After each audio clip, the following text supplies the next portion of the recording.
सुप्रभात बच्चों, कैसे हैं आप सब। उम्मीद करती हूँ आप सब अच्छे होंगे। तो बच्चों, आज की कक्षा में हम पढ़ने वाले हैं अध्याय नंबर 7, जिसका शीर्षक है मित्र प्रेम। सबसे पहले हम पाठ का उद्देश्य पढ़ेंगे। इस कविता के माध्यम से कवि ने महाभारत काल के वीर योद्धा कर्ण और कृष्ण के बीच हुए वार्तालाप का वर्णन है, जिसमें कर्ण अपने मित्र दुर्योधन के प्रति प्रेम को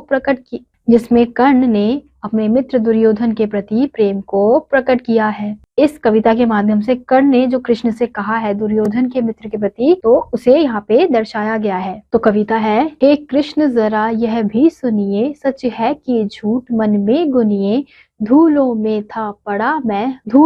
था मैं पड़ा हुआ, किसका स्नेह पा बड़ा हुआ, किसने मुझको सम्मान दिया, निर्भता दे महिमान दिया। तो बच्चों, इस पंक्ति में कर्ण जो है वो कह रहे हैं कि कृष्ण से कि आप मेरी बात जरा सुनिए, फिर फैसला कीजिए कि क्या सच है और क्या झूठ। वो बता रहे हैं कि धूलों में जब वो थे, यानी कि वो जो कुछ नहीं था, उनका अस्तित्व नहीं था, तो किसने उनको स्नेह दिया था और किसने उनको सम्मान पहुंचाया था और किसने उन्हें निर्भयता से महिमान किया था। निर्भयता यानी कि उन्हें राजा बना के लोगों में उन्हें प्रचलित किया था। तो यानी कि यहाँ पे वो दुर्योधन की बात कर रहे हैं कि दुर्योधन ने ही उन्हें इस प्रकार का सम्मान दिया था, उन्हें अपनाया था। है ऋणी कर्ण का रोम रोम, जानते सत्य यह सूर्य सोम, तन मन धन दुर्योधन का है, यह जीवन दुर्योधन का है, सुरपुर से भी मुख मोड़ूंगा, केशव मैं उसे ना छोड़ूंगा। फिर इस पंक्ति के माध्यम से बता रहे हैं कि उनका जो ऋणी है वो कर्ण,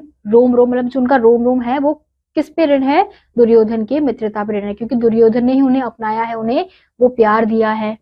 तो ये जो सत्य है वो कौन कौन जानता है, सूर्य सोम भी जानते हैं कि उनका तन मन धन सब किसका है, दुर्योधन का ही है।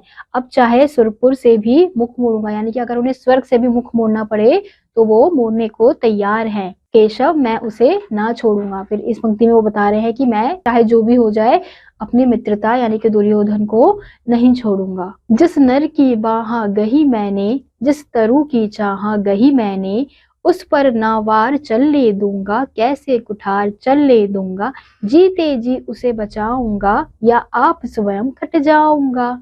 फिर इस पंक्ति के माध्यम से बता रहे हैं कि जिस नर की बाहें उन्होंने गही हैं, जिस तरु यानी कि जिस पेड़ की छांव में वो रहे हैं, और उस पर वो कैसे वार चढ़ने देंगे, यानी कि उस पर कैसे वार होने देंगे, उसे कैसे कुठार चलने दूंगा, उस पर कैसे कुठार चलने देंगे। तो इसलिए वो कह रहे हैं कि जीते जी उन्हें बचाऊंगा, और अगर नहीं बचा पाए तो स्वयं वो कटने को भी यानी कि स्वयं वो मरने को भी तैयार है। मित्रता बड़ा अनमोल रतन, कब इसे तौल सकता है धन, धरती की तो क्या बिसात, आ जाए अगर बैकुंठ हाथ, उसको भी न्यौछावर कर दूं, कुरुपति के चरणों पर धर दूं। अंत की पंक्तियों में कर्ण कह रहे हैं कि मित्रता से बड़ा अनमोल रत्न कुछ नहीं होता है, उसको धन भी नहीं तौल सकता है, यानी कि धन से भी बड़ा क्या है उनके लिए मित्रता है।